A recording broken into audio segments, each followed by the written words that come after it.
हम देख रहे हैं कि वजीर आजम इमरान खान साहब की अहलिया से मुतालिक शर्मनाक और गलीज किस्म का प्रोपेगेंडा हर जगह पर इस वक्त जारी है। अतर काजमी साहब सहाफी तज्जियाकारा हमने ज्वाइन किया, उनसे इस हवाले से बात करेंगे। सर बहुत शुक्रिया, आपने प्रोग्राम पर टाइम दिया। सबसे पहले बताइएगा कि गैर सियासी घरेलू खातून वजीर आजम की वाइफ के बारे में इस तरह घटिया किस्म के जुमले क्यों इस्तेमाल किए जा रहे हैं? देखिए, असल में हो रहा ये है कि हमारी चाहे सहाफत हो या सियासत हो, वो नब्बे की दिहाई के तनाजुर में की जा रही है और अभी तक वो उधर ही फंसे में। होता ये है कि ये हर 6 महीने के बाद 3 महीने के बाद इमरान साहब की हुकूमत के खात्मे की डेडलाइन देते हैं। जब उसमें नाकामी होती है तो ये खान साहब की शादी की नाकामी की डेडलाइन दे देते हैं। अब उस पे अपनी पहली खबर पे या तो होना कि कोई शर्मिंदगी महसूस करें। दूसरी प्रॉब्लम ये है कि वो सॉफ्ट टारगेट है। वो खातून अव्वल वो जो पर्दा करती हैं, जिनका कभी किसी ने चेहरा नहीं देखा, जिन्होंने कभी कोई सियासी बयान नहीं दिया, तो इस वजह से वो सॉफ्ट टारगेट है, उनको टारगेट किया जाता है। कुछ वो लोग हैं जिनको उनके पर्दे से प्रॉब्लम है, कुछ वो लोग हैं जिनको इमरान खान साहब से प्रॉब्लम है। देखिए, हर सियासतदान की जाती जिंदगी होती है, निजी जिंदगी होती है। शहबाज शरीफ साहब भी शादी करते हैं, दीगर लोगों की भी हमने बहुत सारी खबरें देखी, लेकिन वो कभी इस तरह डिस्कस नहीं होती। तो ये एक ऐसी चीज है कि मुझे लगता ऐसी है कि जब वो अब सियासी तौर पे इमरान खान से हर दूसरे दिन के बाद शिकस्त खाते हैं, तो रह जाता उनके पास यही एक चीज है कि वो सॉफ्ट टारगेट है, इस वजह से खातून अव्वल को निशाना बनाया। ठीक है, लेकिन इस हवाले से हम सोशल मीडिया पर जो हमेशा प्रोपेगेंडा देखते हैं तो उस पर इतना चेक एंड बैलेंस नहीं है। इस हवाले से आप क्या समझते हैं कि क्या स्टेप्स है ऐसे जो लिए जाने चाहिए? क्योंकि सोशल मीडिया एक ऐसी चीज है जो कंट्रोल नहीं है, उसका लाइक कोई भी उसके ऊपर उसका एक्सेस करके और उस हवाले से बात कर सकता है। देखिए, अब ऑब्वियसली कि देखिए सोशल मीडिया तो अब उसमें लाखों करोड़ों लोग हैं, उनको हम किस तरह रेगुलेट करेंगे? यहाँ पे अलमिया ये है कि वो सीनियर लोग, वो संजीदा लोग जिनको देख के हम लोग सहाफत में आए, जिनकी खबरें हम बचपन से पढ़ रहे हैं, वो जब इस तरह की बातें करें तो मैं सोशल मीडिया के ऊपर क्या गिला करें? सोशल मीडिया के ऊपर बैठे हुए नौजवान से आप क्या गिला करें या शिकायत करें कि जब एक 40-50 साल सहाफत करके लोग इस चीज के ऊपर आ जाएं कि वो खातून अव्वल को टारगेट करें, उनके हवाले से खबरें दें, तो ये मसला उससे बढ़ चुका है सोशल मीडिया से। प्रॉब्लम ये है कि जो मेन स्ट्रीम मीडिया है आपका, वहां पे भी इस तरह की बातें होती है, तो वो जो नौजवान है उनको आप कब तक इल्जाम देते रहेंगे? ये तो वो कल्चर है जो इन्होंने इनहेरेंट किया है, इन सीनियर से उन्होंने सीखा है।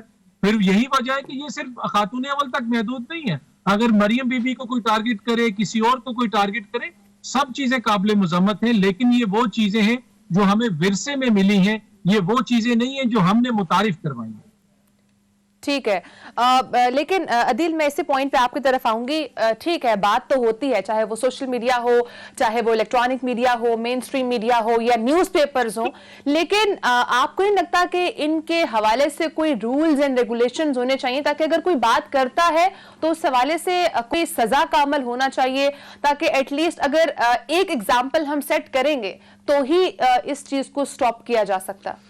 देखें, सबसे पहले तो मैं इस पर यह कमेंट करना चाहूँगा कि वो सीनियर सहाफ़ी जो 30-30, 40-40 साल से सहाफ़त कर रहे थे, जो तज्जिया किया करते थे तो खबर बन जाता था, अब मसला ये है कि कोई तज्जिया सच्चा साबित नहीं हो रहा और इसका जिम्मेदार इमरान खान साहब हैं। इमरान खान साहब अपनी कोई मूव पता चलने ही नहीं देते। इमरान खान साहब जो हैं उन्होंने इक़्तिदार के वानों से बहुत से बड़े बड़े नामों को डिस्कनेक्ट कर दिया है। उसके बाद जो कुछ बड़े नामों के पास जब फिर खबर नहीं होती तो वो जातियात पर उतर आते हैं। जब उनके पास जो कारकर्दगी है हुकूमत की, उस पर क्रिटिसाइज करने के लिए वो सब्सटेंस तक नहीं होता तो वो खानदान पर जाकर, जातियात पर जाकर क्रिटिसिज्म नहीं बल्कि झूठा प्रोपेगेंडा शुरू कर देते हैं।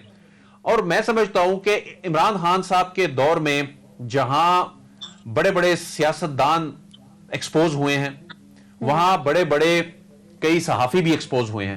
यानी जिस तरह का ये काम कर रहे हैं, ये क्या पैगाम दे रहे हैं नए आने वालों को?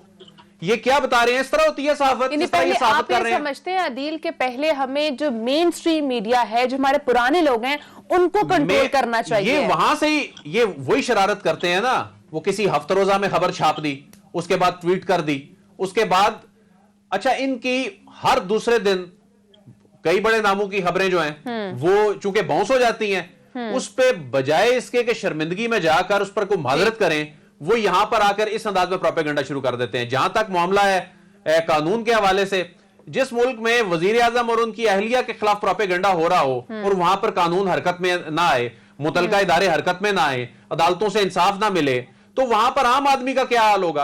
अब मसला यह है कि वजीर आजम साहब एक केस में जाते हैं अदालत में, और वहां पर जो दूसरा फरीक है जो शौकत खानम पर इल्जाम लगा रहा है और वो कह रहा है जी मुझे जीरा का हक दे, मैंने आकर जीरा करनी है, तो उसमें वो वक्त के वजीर आजम को कटहरे में खड़ा करके जीरा करना चाहता है। पहले वो इल्जाम लगाते हैं, फिर वो जीरा भी करते हैं। और ये तो पर्सनल मामलात पर आकर जिस अंदाज पे ये लोग चले गए हैं, ये हमारी सोसाइटी को पैगाम क्या दे रहे हैं। ठीक है, लेकिन लॉस के हवाले से मैं अतर साहब आपकी तरफ आऊंगी, चूंकि आप इस वक्त बाहर हैं, तो आप क्या समझते हैं अगर वहां पर इस तरह की एक्टिविटी हो तो उसके किस तरह से लॉज हैं, और उसी के एस्पेक्ट में हम पाकिस्तान में किस तरह से उनको इंप्लीमेंट कर सकते हैं, या क्या चीजें ऐसी जिनको चेंज करना जरूरी है? अतर साहब ये बताइएगा कि जिस तरह पाकिस्तान में तो यहां लोगों को इंसाफ नहीं मिलता, यहां के जो कानून साज हैं ये भी इंसाफ लेने के लिए बरतानिया ही जाते हैं, बरतानिया की अदालतों से जाके उनको इंसाफ मिलता है कि पाकिस्तानी टीवी चैनल में मेरे बारे में ये बात कर दी गई है। जी जी बिल्कुल। देखिए, अब जिस तरह यहाँ पे जिक्र हुआ कि अगर आप बरतानिया या किसी भी मौजूद माशरे को कंपेयर करें, हालिया दिनों में हमने एक और बड़ी अनफॉर्चुनेट एपिसोड देखी हमारे मेन स्ट्रीम मीडिया के ऊपर, जहां पे एक वफाकी वजीर के हवाले से जुबानी जुमले बोले गए, इंतहाई गैर मुनासिब जुबान इस्तेमाल की गई। इस हवाले से मैं आपको छोटी सी एग्जांपल देता हूं कि 2012 में उस वक्त की बरतानिया के जो हाउस ऑफ कॉमन्स, जिसको आप पार्लियामेंट भी कहते हैं, उनकी स्पीकर की अहलिया ने एक दारुल उमरा हाउस ऑफ लॉर्ड्स के एक मेंबर के खिलाफ एक ट्वीट की, और उस ट्वीट में उन्होंने सिर्फ ये लिखा कि इन साहब का नाम ट्रेंड क्यों कर रहा है। उन्होंने कोई इल्जाम नहीं लगाया, इल्जाम किसी और ने लगाए थे, उन्होंने सिर्फ ये पूछा कि इनका नाम ट्रेंड क्यों कर रहा है। उसके ऊपर लंदन की हाई कोर्ट से उनको जुर्माना हुआ, उन्होंने बाद में अपना ट्विटर अकाउंट बंद कर दिया। ये स्पीकर की वाइफ है, जो सबसे मजबूत पॉलिटिकल ऑफिस है बरतानिया के अंदर। उस स्टोरी के ऊपर बीबीसी को 1,81,000 पाउंड जुर्माना हुआ, ITV को 1,21,000 पाउंड जुर्माना हुआ। तो जब आपके ऊपर इस तरह जुर्माने हो और इस तरह कानून का निफाज हो, तो फिर आप सोचते हैं जुबानी जुमला बोलने से भी पहले। और उसके साथ साथ जिस बंदे ने वो रीट्वीट की थी, चाहे उसका 1 फॉलोवर है चाहे 2 फॉलोवर है, उन सब लोगों को भी कानून के कटहरे में लाया गया और उनके ऊपर भी जुर्माने हुए। यहाँ पे तो आपको पता है कि रोज हमारे यहाँ किस किस्म के दावे किए जाते हैं।